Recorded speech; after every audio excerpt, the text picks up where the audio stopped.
Hi friends, எல்லாரும் எப்படி இருக்கீங்க? இன்னைக்கு நம்ம டேஸ்டியான பப்பாயா அல்வா எப்படி ஈஸியா சிம்பிளா செய்யறதுங்கறத இந்த வீடியோல பார்க்கலாம்.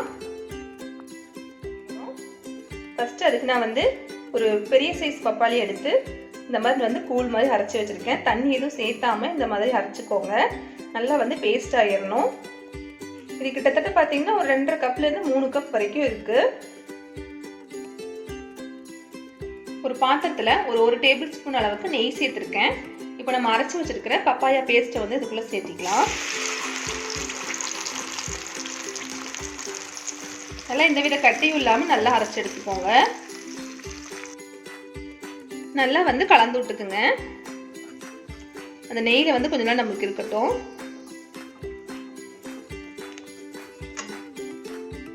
இப்போ இதுல சர்க்கரை சேர்த்திக்கலாம். சர்க்கரையோட அளவு பார்த்தீங்கன்னா உங்களுக்கு பப்பாளியோட இனிப்பு சுவைக்கு தகுந்த மாதிரி மாறும். நான் ஒரு 5 ஸ்பூன் அளவு சேர்த்துக்கிறேன். எங்கள் பப்பாயா நல்ல இனிப்பு, அதனால உங்களுக்கு இனிப்புக்கு தகுந்த மாதிரி சேர்த்துக்கோங்க.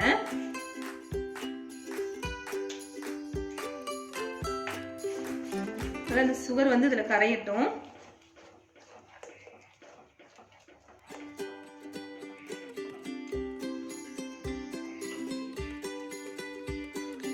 ஒரு பாத்திரத்துல ஒரு 3/4 கப் அளவுக்கு நான் பால் எடுத்திருக்கேன்.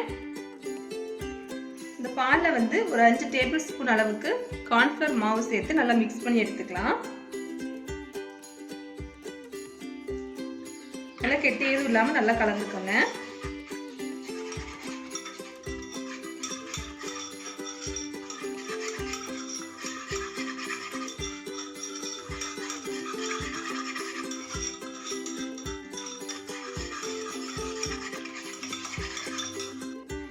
இப்போ நம்ம கலந்து வச்சிருக்கிற அந்த கார்ன்ஃப்ளவர் மாவு கலவை இந்த பப்பாளியோட பேஸ்ட்ல சேர்த்துக்கோங்க. அது வீடியோல விழுகல.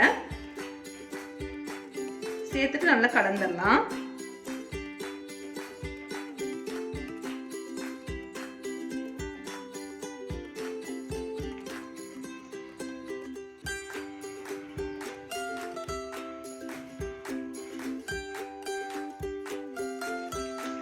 பாருங்க, பாதி அளவு சுண்டிருச்சு. கொஞ்சம் ஹைல தான் நான் வச்சு கலந்துட்டு இருக்கேன். கொஞ்சம் சுண்டதுக்கு அப்புறம் நம்ம சிம் பண்ணி அப்புறமா கலந்துக்கலாம். ஏன்னா ரொம்ப லேட் ஆகும். இப்படி பண்ணிட்டு கொஞ்சம் சுண்டதுக்கு அப்புறம் நம்ம சிம் பண்ணிட்டோம்னா ஈஸியா வேலை முடிஞ்சிடும்.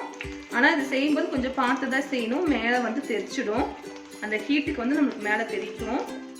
அதனால பார்த்து செஞ்சுக்கோங்க. அப்படி இல்லாட்டி நீங்க சிம்லேயே வச்சு கூட கலந்து விட்டுக்கலாம்.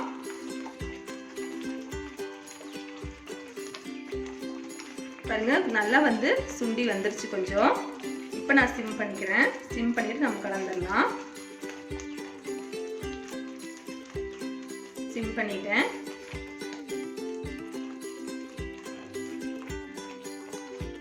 ஆல்மோஸ்ட் சுண்டிருச்சு. நீ கொஞ்சம் கூட சுண்டணும்.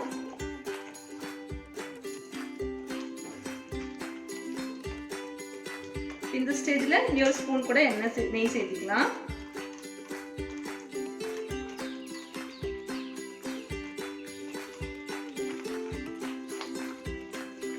நல்லா எல்லாம் ஒன்று சேர்ந்து நல்லா திரண்டு வரணும். அந்த ஸ்டேஜ் உங்களுக்கு காமிக்கிறேன்.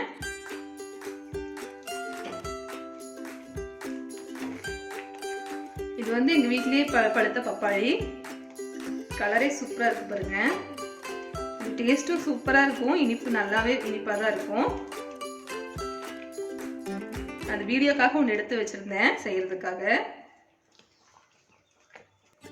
நீங்க இனிப்பே இல்லாத பப்பாளியில இந்த மாதிரி செஞ்சு சாப்பிடலாம். சாப்பிட்றதுக்கு என்னமோ மாதிரி இருக்கும் நம்மளுக்கு. அப்படி இல்லாட்டி ஜூஸ் மாதிரி போட்டு குடிச்சுக்கலாம். அப்படி இல்லாட்டி இந்த மாதிரி அல்வா மாதிரி செஞ்சு சாப்பிட்டுக்கலாம்.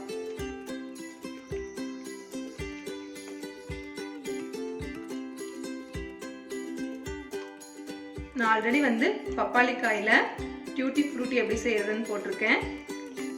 பப்பாளி காயில சில்லி எப்படி செய்யறதுன்னு போட்டிருக்கேன். நான் டிஸ்கிரிப்ஷன் பாக்ஸ்ல கொடுக்குறேன். நீங்க தேவைப்பட்டுச்சுன்னா செக் பண்ணி பாருங்க. இதுல இந்த மாதிரி பொடிசா முந்திரி பருப்பு கட் பண்ணி வச்சிருக்கேன். அதை சேர்த்துக்கலாம். நல்லா மிக்ஸ் பண்ணி விட்டுக்கோங்க.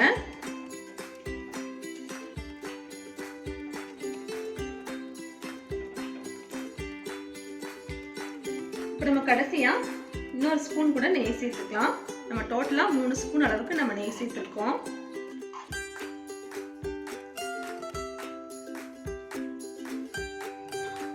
நல்லா கலந்துருங்க.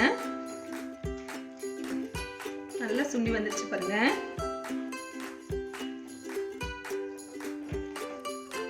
டேஸ்ட்டும் சூப்பரா இருக்கும்.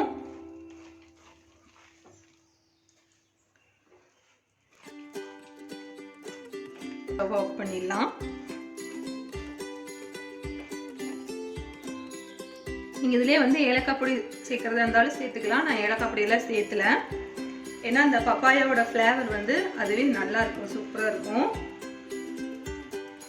நீங்க அந்த பப்பாயா ஃப்ளேவர் பிடிக்கலாட்டி நீங்க ஏலக்காய் பொடி கூட சேர்த்துக்கலாம்.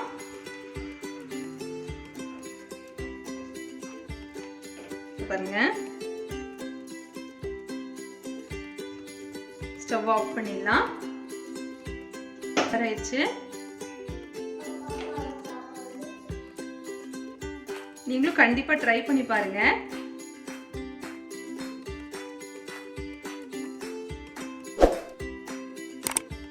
ட்ரை பண்ணி பார்த்துட்டு எப்படி வந்துச்சுன்னு உங்க ஃபீட்பேக்கை கமெண்ட் பாக்ஸ்ல சொல்ல மறந்துடாதீங்க. இந்த வீடியோ பிடிச்சிருந்தா லைக் பண்ணி, ஷேர் பண்ணி, கமெண்ட் பண்ணிக்கோங்க. மறக்காம நம்ம சேனலை சப்ஸ்கிரைப் பண்ணிக்கோங்க. தேங்க்யூ.